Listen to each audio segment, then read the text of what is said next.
La caída de Anakin Skywalker no empezó cuando eligió el lado oscuro. Comenzó mucho antes, con una ausencia que le pesó más que cualquier guerra. Hoy vamos a ver qué era lo que Qui-Gon Jinn entendía de la fuerza que nadie más quiso entender, y por qué su visión era lo que el elegido justo necesitaba para no perderse. Y al final de este video vas a descubrir que su forma de pensar era la pieza clave que podría haber evitado el nacimiento de Vader, y cómo su legado intentó rescatarlo hasta el último momento. Yo soy Mike Rojas y empezamos, muñeco. Para entender realmente por qué la partida de este hombre fue la sentencia de la Orden y por qué era la única cura posible para el futuro Vader, no podemos quedarnos solamente en la superficie, tenemos que escarbar en su origen. Y es que en Star Wars la relación maestro-aprendiz es sagrada, casi genética, y el protagonista de este video no salió de la nada. Fue alumno del Conde Dooku, quien a su vez fue Padawan de Yoda. Imagínate la presión tan grande que tenía. El maestro rebelde venía de la línea más prestigiosa de la Orden. A pesar de esto, su instructor ya era un hombre con muchas dudas. Era un idealista que frustrado veía cómo la República perdía el rumbo y cómo los Jedi se convertían en piezas de un juego político que en gran medida ni siquiera les correspondía. Esto lo podemos ver clarísimo en la serie Tales of the Jedi, específicamente en el episodio Justicia. Ahí vemos a un Dooku y a un joven Qui-Gon llegar a un planeta olvidado que está totalmente desolado. El conde se da cuenta de que el senador de la República vive como rey mientras su pueblo muere de hambre. Casi en la parte final de este episodio hay un momento brutal donde pierde los estribos y usa la fuerza para asfixiar a este político corrupto. Está a segundos de cruzar la línea y acabarlo, pero ¿quién lo detiene?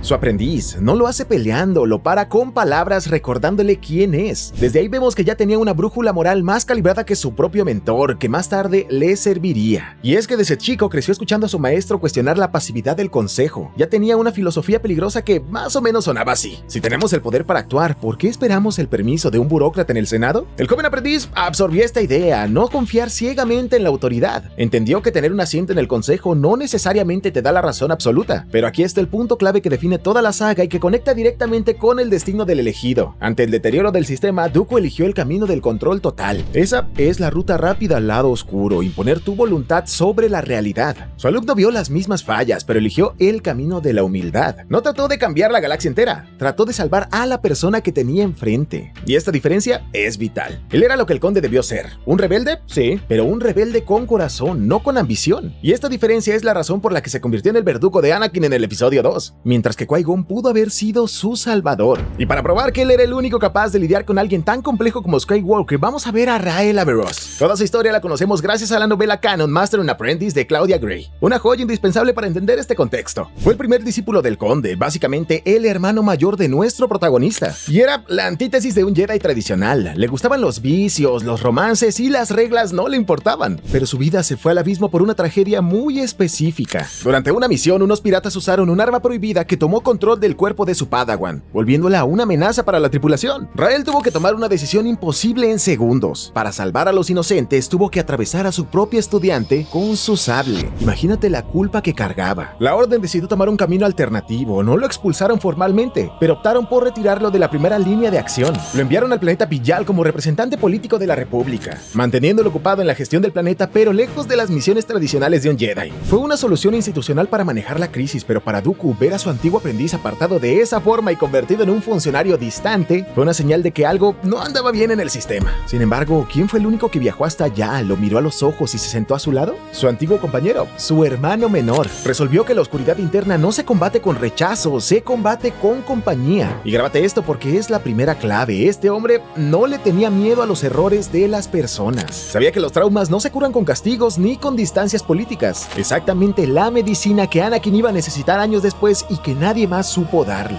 Esto nos dice que ya era un experto en tratar con Jedis rotos y emocionales. Él ya tenía la experiencia necesaria para manejar el caos que alguien viviría en el futuro. De hecho, hay una escena brutal en el cómic Age of Republic Qui-Gon Jinn que demuestra que esto está a otro nivel. La fuerza lo lleva a un planeta salvaje y lo enfrenta a una visión del lado oscuro. ¿Y sabes qué hace? No saca su sable de luz para atacarla, no se pone a la defensiva. Entiende perfecto que la oscuridad también es parte del paquete, de la vida misma. Interpreta que el equilibrio no es eliminar lo malo necesariamente, sino entenderlo y no dejar que te domine. Imagínate si le hubiera enseñado al elegido algo como: oye, tus miedos son normales, no te hacen malvado. Probablemente esto habría desactivado la bomba de tiempo que Palpatine estaba armando en la cabeza del chico. Pero no solo por eso, en la misma novela de Master and Apprentice se nos confirma que este Jedi no solo sentía cosas, era un estudioso obsesivo de las profecías antiguas que estaban en la misma biblioteca del consejo. Él se pasaba las noches leyendo sobre el elegido. Por eso, cuando llegamos al episodio 1 y ve a un pequeño esclavo, no fue una corazonada mágica, fue el resultado de años de estudio. Él sabía qué buscar, sabía que el dogma Jedi estaba incompleto completo y buscaba respuestas en el pasado para arreglar el futuro. Básicamente Rael, los estudios y estas experiencias fueron la prueba de fuego que lo preparó para el reto definitivo, el elegido. Cuando llega a la casa de los Skywalker en Tatooine, no actúa como un general de la República ni como alguien distante. Trata a Shmi, una mujer que ha vivido bajo el control de otros, con una dignidad impresionante. La escucha, valida su sacrificio, le habla como si fuera importante. El joven observa esto, ha crecido viendo cómo los poderosos como Watto o los Hoth se aprovechan de los débiles. De repente llega este forastero con una espada láser, un hombre poderoso, y usa esto para ser amable, para liberar. Eso le cambió el mundo por completo al niño. Redefinió para siempre lo que significa ser poderoso. No el que manda, es el que protege. Una lección vital que tristemente olvidaría trágicamente años después.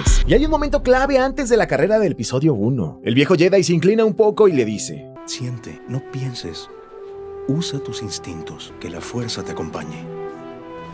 En ese instante le dio algo que buscó toda su vida: confianza paternal. Y esto lo define todo. Ese enfoque es abismal para la autoestima de un pequeño que nunca ha tenido nada. Y luego el tema de los dados, lo cual es brillante, y fíjate bien en este detalle. Todo apunta a que el Jedi truquea el resultado a su favor. Usa la fuerza para manipular el azar. Ojo, Anakin no estaba viendo esto. Es más, ni siquiera sabía que era parte de la apuesta. Pero para nosotros, este momento define su filosofía. Interpreta que la fuerza requiere que Skywalker sea liberado y actúa en consecuencia, incluso si eso implica desafiar códigos tradicionales. Imagina esto: si el elegido hubiera sido criado por un hombre con esa mentalidad, es muy probable que jamás habría tenido un conflicto entre su deber y su amor por Padme. Probablemente habría entendido que el código es una guía, no una jaula. Que casarse con ella no lo hacía un traidor, sino alguien leal a su corazón. Pero no nos adelantemos, porque con esa lección de vida llevó el niño a Coruscant para presentarlo ante los Jedi, esperando que ellos vieran lo mismo que él. Pero me quiero detener un poco, porque justamente esta empatía que mostró en el desierto no era solo un rasgo de personalidad buena onda. Nacía de una espiritualidad muy profunda que lo hacía muy diferente al resto de sus compañeros, ya que él practicaba la fuerza viva. Esto es el núcleo de todo. La fuerza viva te obliga a vivir el ahora, a sentir lo que pasa con el ser que tienes enfrente. Básicamente, si alguien sufre, le ayudas. No importa si es políticamente incorrecto o si no hay jurisdicción en este planeta, sino porque es lo correcto. Él no solo veía a las personas, las observaba. Y aquí conecta de nuevo con nuestra idea principal. Gracias a esta visión fue el único capaz de ver al elegido. Precisamente en la amenaza fantasma, cuando se plantea frente a todo el Consejo Jedi y le suelta la noticia que lo cambia todo. Encontré una fluctuación en la fuerza. Un muchacho tiene la más alta concentración de midichlorians que he visto en una forma de vida.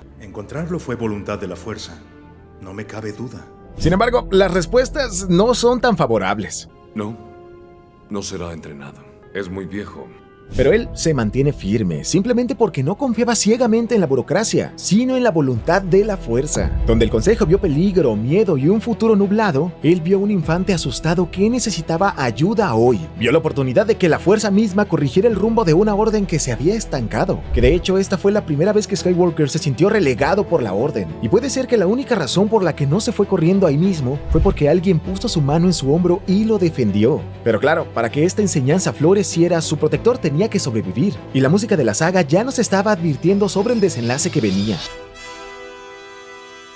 Saltamos un poco en el tiempo y llegamos al combate. Y aquí quiero que escuches con atención. John Williams no tituló esta pieza La Batalla de Naboo o algo por el estilo. La llamó Duelo de los Destinos o Duel of Fates. Pero ¿el destino de quién? De Anakin. En ese hangar se están peleando tres caminos para él. Qui-Gon, el padre que necesita para sanar. Maul, el futuro asesino del único hombre que podía protegerlo. Y Obi-Wan, el hermano que, aunque lo va a amar, no estará listo para guiarlo aún. Fíjate en la narrativa visual, es cine puro. Cuando las barreras láser lo separan, vemos la diferencia de filosofías. El aprendiz del Sith se pasea impaciente, es pura ansiedad. Obi-Wan está saltando con la adrenalina a tope, listo para la acción y ansioso por demostrar su valor. Y nuestro maestro se sienta, apaga el sable, respira. En medio de un infierno encuentra paz. Esa calma emocional, esa capacidad de silenciar el ruido del mundo, es simbólicamente la herramienta que el pequeño necesitaba aprender para controlar sus pesadillas y su miedo a perder a su madre.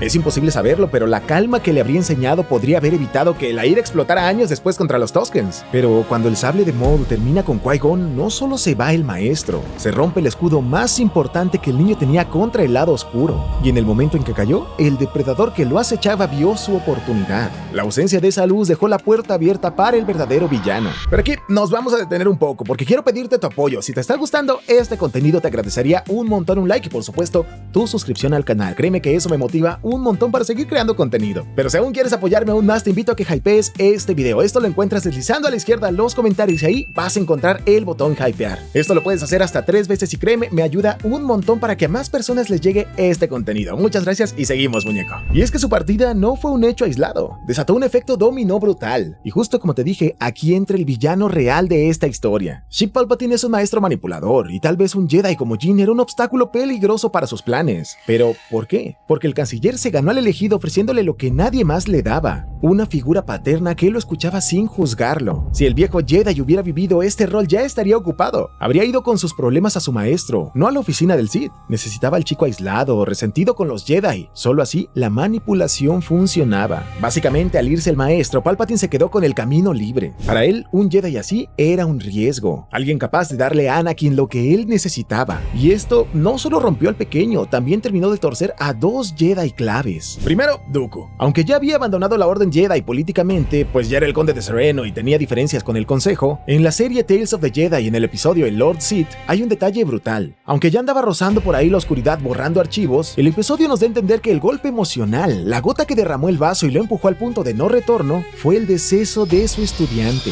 Era su mayor orgullo, una prueba de que se podía ser un buen Jedi siendo diferente. Quizá, solo quizá, él era la última persona que lo podía haber mantenido del lado de la luz. Anakin perdió a su protector y tal vez la galaxia perdió al único hombre que podía haber convencido al conde de no iniciar las guerras clon. Pero otro que también rompió este deceso fue Obi-Wan. El pobre asume el entrenamiento por culpa, por una promesa final. La relación empieza con deuda, no precisamente con elección. Promete que entrenarás al muchacho. Sí, maestro.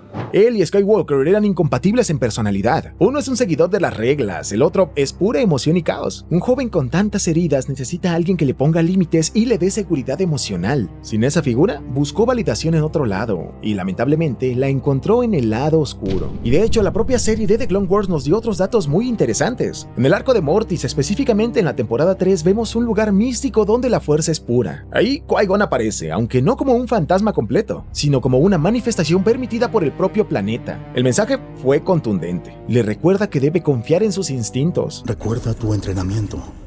Confía en tus instintos. Es la realidad pura del equilibrio, enfrentándolo con lo que es y con lo que podría llegar a ser. Incluso en el más allá, era el único que le recordaba al elegido quién era en realidad. Esto nos permite imaginar los escenarios que pudieron ser si el maestro hubiera estado ahí físicamente. Con Shmi, si hubiera estado vivo, es coherente pensar que debido a su sensibilidad a la fuerza viva y su cercanía personal con Anakin, habría percibido la crisis y tratado de intervenir. Con Padme, por su experiencia con Rael y por su visión, probablemente habría tenido una postura mucho más flexible respecto al apego, entendiendo que el amor también es parte de la fuerza. No habría empujado a Anakin a reprimirlo, sino a entenderlo y no dejar que el miedo lo dominara. Y aunque el canon actual no nos muestra romances abiertos, sí deja claro algo igual de importante. Entendía el apego, el dolor por la pérdida y el amor como parte natural de la vida, no como una debilidad que se reprime, sino como una experiencia que te transforma. Y desde esa visión es muy fácil imaginar que habría entendido a Anakin mejor que nadie cuando se tratara de amar sin miedo. Y con Ahsoka Tano, cuando el consejo se dejó presionar por la situación política y por Tarkin, dejando de lado los valores que deberían haber defendido al final de la temporada 5, difícilmente se habría quedado de brazos cruzados viendo una injusticia de ese tamaño contra una inocente. Con esto, el maestro Skywalker no se habría sentido traicionado por la Orden, porque alguien habría estado a su lado defendiéndola. Él era el muro de contención contra todas sus tragedias. Además, resulta que su conexión con la fuerza viva era tan pura que logró lo imposible: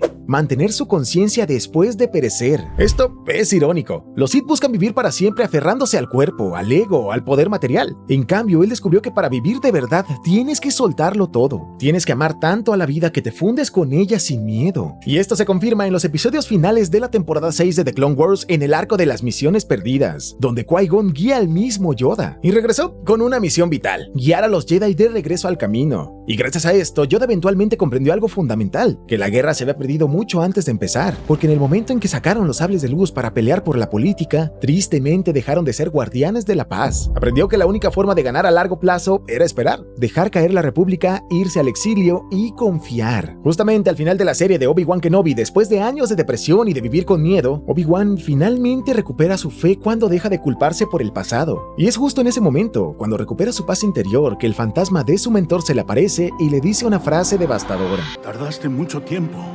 Siempre estuve aquí, Obi-Wan. Tú solo no estabas listo para ver. Y verlo ahí refuerza la idea de que su guía en realidad nunca se fue del todo. Tal vez el problema es que los Jedi estaban demasiado cegados por su propio dogma y dolor para verlo. Al final, hasta el mismísimo Kenobi tuvo que admitir que su viejo maestro tenía razón en lo esencial. Verlo ahí fue la semilla que permitió que Luke tuviera maestros capaces de enseñarle algo más que solo pelear. Sin esa lección póstuma, la Orden probablemente habría desaparecido peleando contra el Imperio. Qui-Gon salvó la esperanza y esa misma tardó un par de décadas en germinar, pero finalmente floreció en alguien que curiosamente actuó igual que él. Luke Skywalker nunca lo conoció, pero funciona como su heredero espiritual. Fíjate en las similitudes. Obi-Wan y Yoda lo entrenan con la meta de acabar con Darth Vader. Debes confrontar a Vader. Debes enfrentar a Darth Vader otra vez. Pero él tenía el corazón de alguien más. Yo no mataría a mi padre. Aún hay bondad en él. Yo sé que aún hay bondad en ti. El emperador no te la ha quitado toda. Confió en su instinto y en su conexión emocional por encima de las órdenes directas de sus maestros. Y aquí hay un detalle habitual que, intencional o no, resulta magnífico. Sabemos que detrás de cámaras el cambio de color del sable fue una decisión técnica, pero dentro de la narrativa el resultado es casi poético. Luke ya no empuña el mismo tipo de sable que su padre cuando era un guerrero. Ahora porta uno distinto, construido por él mismo, como símbolo de que ya no camina como soldado, sino como alguien que empieza a pensar como un Jedi en toda la extensión de la palabra. Simbólicamente, ese color verde nos conecta de manera visual con la fuerza viva, y el momento cumbre lo confirma. Luke tira su sable y se niega a seguir atacando. Elige la compasión sobre el conflicto. En ese momento terminó a su manera el trabajo que su antecesor de sable verde no pudo completar: salvar el alma de Anakin Skywalker. Y eso fue lo que despertó a Vader. No fue el poder que lo trajo de vuelta, fue ver que su hijo estaba dispuesto a sacrificarse antes de dejar de creer en él. Esa fe incondicional cerró el círculo que empezó en el episodio 1. Fue el primero en décadas que lo miró con una esperanza muy parecida a la que una vez tuvo Qui-Gon. Regresó a la luz porque alguien volvió a tratarlo como a una persona, no como a un esclavo. Y es que una de las lecturas más potentes de todo esto es que Star Wars va de heridas no sanadas y la necesidad de conexión humana. Qui-Gon Jinn nunca olvidó que antes de ser un caballero Jedi era una persona. Fue el padre que Anakin merecía. Fue la brújula moral que la galaxia perdió. Y fue el hombre que incluso desde el otro lado trazó el mapa para el regreso de la luz. Fue la única cura para la enfermedad del Imperio. Quizás el verdadero equilibrio de la fuerza no es vencer a la oscuridad, sino atreverse a encender una luz cuando todos los demás ya se dieron por vencidos. Al final, el gran maestro rebelde no derrotó al lado oscuro con un sable, lo derrotó 2 generaciones después, sembrando una forma distinta de amar, de ver, de creer, porque salvar a Anakin no era cuestión de poder, tal vez, solo tal vez, era cuestión de entenderlo. Pero justo hablando de legados rotos y de intentos por reconstruir a la Orden Jedi, parece que en la vida real la historia se repite, pero no de la mejor manera. Se supone que Rey traerá el nuevo equilibrio en su próxima película, pero los reportes de detrás de cámaras, los despidos y los cambios de guión pintan para un panorama muy complicado. Y si quieres entender este tema y por qué hay tanta incertidumbre con este proyecto y con el futuro de la franquicia, tienes que ver este video y saber por qué lo que está pasando con la película de Rey está muy turbio. Créeme, este video te va a dar que pensar. Nos vemos allá, muñeco.